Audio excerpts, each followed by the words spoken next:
ഓം ശാന്തി. ഈ പഴയ ലോകത്തിൻ്റെ സ്മൃതിയിൽ നിന്നും മാറി ഞാൻ ആത്മീക സ്ഥിതിയിൽ സ്ഥിതമാകുന്നു. മനസ്സ് ഭ്രുകുടി മധ്യത്തിൽ ഒരു ബിന്ദുവിൽ ഏകാഗ്രമാകുന്നു. എൻ്റെ ദിവ്യ ബുദ്ധിരൂപി ജ്ഞാനനേത്രം ആത്മജ്യോതിയിൽ സ്ഥിരമാകുന്നു.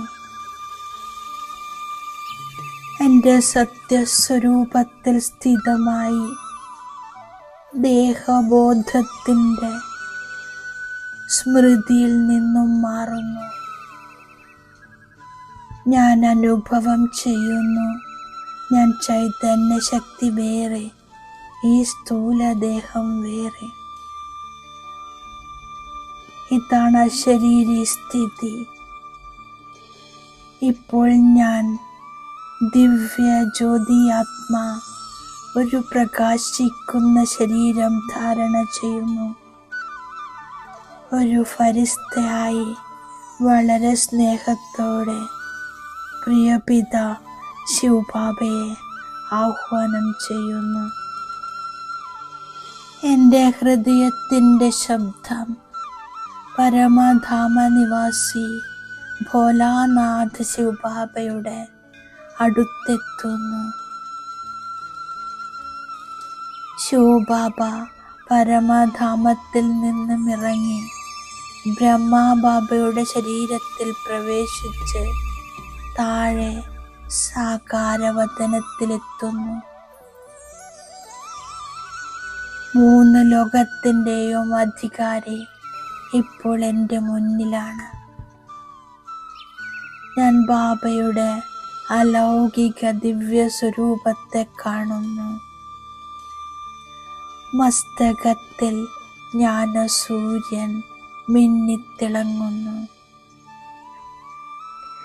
ഞാൻ സ്നേഹസാഗരമായി അതിമധുരമായ ബാപ്ദാദയുടെ സന്മുഖത്തിലാണ്.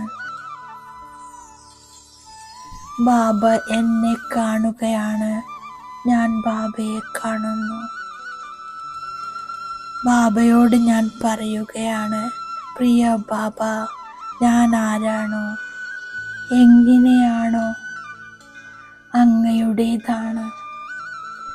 ബാബ റെസ്പോണ്ട് ചെയ്യുകയാണ്, കുട്ടി, നീ എൻ്റേതാണ്. ഞാൻ സർവസംബന്ധത്തിലും നിൻ്റേതാണ്. എപ്പോൾ, ഏത് സമയത്ത്, ഏത് സംബന്ധത്തിൽ വേണമോ എന്നെ ഓർമ്മിച്ചാൽ ഞാൻ സെക്കൻഡിൽ ഹാജരാകുന്നു. ഞാനിപ്പോൾ അനുഭവം ചെയ്യുന്നു, സ്നേഹസാഗര ബാബ പിതാവിൻ്റെ രൂപത്തിൽ എൻ്റെ മുന്നിലിരിക്കുന്നു. ബാബ സ്നേഹത്തോടെ എൻ്റെ ശിരസിൽ തലോടുന്നു, എന്നെ മടിയിലിരുത്തുന്നു. ബാബ, അങ്ങയുടെ മടിയിൽ ഞാൻ എല്ലാ ക്ഷീണവും മറക്കുന്നു. ബാബയുടെ പക്കൽ എന്താണോ ഉള്ളത് അതെല്ലാം എനിക്ക് സമ്പത്തായി തന്നിരിക്കുന്നു. സർവ അവിനാശി ഖജാനകളുടെ അധികാരിയാക്കുന്നു. ബാബ, അങ്ങ് എനിക്ക് സ്വർഗത്തിൻ്റെ ചക്രവർത്തി പദവി നൽകി. മധുരമായ ബാബ, അങ്ങൻ്റെ സുപ്രീം ടീച്ചറാണ്. സൃഷ്ടിയുടെ ആദിമധ്യാന്ത്യത്തിൻ്റെ ജ്ഞാനം നൽകി, നോളേജ്ഫുള്ളാക്കി. ജ്ഞാനത്തിൻ്റെ 3ാം നേത്രം നൽകി, ത്രിനേത്രിയാക്കി, ത്രികാലദർശിയാക്കി, ത്രിലോകീനാഥനാക്കി. മന്മനാഭവ മഹാമന്ത്രം നൽകി അങ്ങനെ ദേവതയാക്കുന്നു. സദ്ഗുരുവായി വരദാനങ്ങളാൽ സമ്പന്നമാക്കുന്നു. ഞാനിപ്പോൾ നിരന്തരം ശിവബാബയുടെ ഛത്രഛായയിലിരിക്കുന്നു. ബാബ ബാബ അങ്ങെനിക്ക് സദാ മുന്നോട്ടു പോകാൻ പ്രേരണ നൽകുന്നു. സ്നേഹസാഗര ശിവബാബ സർവ സംബന്ധങ്ങളിലും എൻ്റെ കൂടെയുണ്ട്. സർവ സംബന്ധങ്ങളുടെ സക്രീൻ ശിവബാബ എൻ്റെ കൂടെ നടക്കുന്നു, ഇരിക്കുന്നു, കഴിക്കുന്നു. മുഴുവൻ ഉത്തരവാദിത്വവും എടുത്തിരിക്കുന്നു. എന്നെ നിശ്ചിന്തനാക്കി. ഇപ്പോൾ ഞാൻ തീർത്തും നിശ്ചിന്തമാണ്. ഭഗവാൻ എൻ്റെ ദോസ്താണ്. എല്ലാ കാര്യങ്ങളും ഞാൻ ഭഗവാനോട് ഷെയർ ചെയ്യുന്നു. ബാബ മധുരമുള്ള സക്രീനാണ്. അതിനാൽ സർവ കാര്യങ്ങളും വിട്ട് ഒരു ബാബയെ ഓർമ്മിച്ച് ഞാൻ മധുരമുള്ള സക്രീനായിത്തീരുന്നു. ബാബയിൽ നിന്നും ഞാൻ ശ്രീമതമെടുക്കുന്നു. ഭാവിയിൽ മന്ത്രിയെ കൂടാതെ രാജ്യം ഭരിക്കാനുള്ള സംസ്കാരം നിറക്കുന്നു. ബാബയുടെ ശ്രീമതത്തിലൂടെ അരകൽപ്പം വരെ ആരുടെയും അഭിപ്രായമെടുക്കേണ്ട ആവശ്യമുണ്ടാകുന്നില്ല. നിരാകാരനായ ബാബ എന്നോട് മിലനം ചെയ്യും. ഞാൻ സ്വയം ഇടയ്ക്കിടെ ആത്മാനിശ്ചയം ചെയ്യുന്നു. ഞാൻ സത്യുഗത്തിൻ്റെ അധികാരിയാകുമെന്ന് മനസ്സിലാക്കുന്നു. അപ്പോൾ സ്വയം തന്നെ ആത്മാവാണെന്ന് മനസ്സിലാക്കി ബാബയെ ഓർമ്മിക്കുന്നു. ഞാൻ ജീവിച്ചിരിക്കുന്നതുവരെ പുരുഷാർത്ഥം ചെയ്യും. ജ്ഞാനമാകുന്ന അമൃതം കുടിക്കും. ഇതെൻ്റെ അന്തിമ ജന്മമാണ്. ശരീരബോധം ഉപേക്ഷിച്ച് ദേഹി അഭിമാനിയായി മാറണം. ഗൃഹസ്ഥത്തിൽ കഴിഞ്ഞുകൊണ്ട് പുരുഷാർത്ഥം ചെയ്യുന്നു. ബാബ മാത്രമാണ് മധുരമായ സക്രീൻ.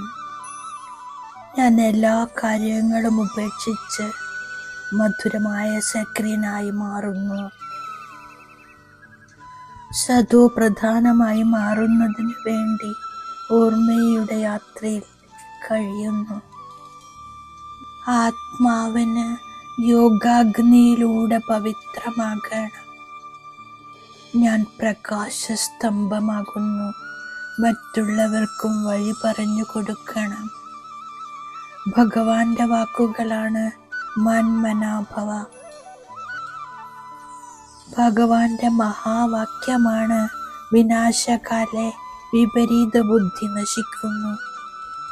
വിനാശകാലെ പ്രീത ബുദ്ധിയാകുന്നവർ വിജയിക്കും.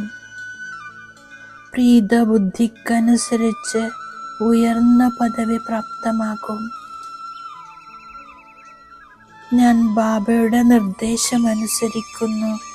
ജ്ഞാനരത്നങ്ങളാൽ തൻ്റെ സഞ്ചി നിറക്കുന്നു. എത്രത്തോളം സാധിക്കുന്നുവോ ബാബയെ ഓർമ്മിക്കാനുള്ള പുരുഷാർത്ഥം ചെയ്യുന്നു.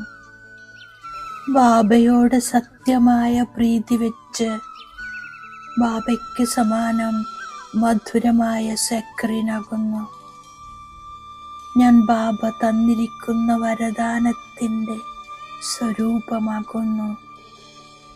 സദാ ജ്ഞാനസൂര്യൻ്റെ സന്മുഖത്തിരിക്കുന്ന അന്തർമുഖി സമാനധാരിയാകുന്നു. ജ്ഞാനസൂര്യനായ ബാബയുടെ സന്മുഖത്ത് സദാ ഇരിക്കുന്നവർ ജ്ഞാനസൂര്യൻ്റെ കിരണങ്ങൾ സ്വയത്തിൽ അനുഭവം ചെയ്യുന്നു. മുഖത്ത് അന്തർമുഖതയുടെ തിളക്കവും സമാനങ്ങളുടെ നിശ്ചയവും കാണപ്പെടുന്നു. ഇത് അന്തിമ നിമിഷമാണെന്ന സ്മൃതി സദാ ഉണ്ടായിരിക്കണം. ഏതു നിമിഷവും ശരീരത്തിൻ്റെ വിനാശം സംഭവിക്കും. അതിനാൽ സദാ പ്രീതബുദ്ധിയായി ജ്ഞാനസൂര്യന്റെ സന്മുഖത്തിരിക്കുന്നു. അന്തർമുഖതയുടെയും സമാനത്തിൻ്റെയും അനുഭൂതിയിലിരിക്കണം. സദാ പറക്കുന്ന കരയിൽ പറക്കുന്നത് തന്നെയാണ് പ്രശ്നങ്ങളുടെ പർവ്വതത്തെ മറികടക്കുന്നത്. ഓം ശാന്തി.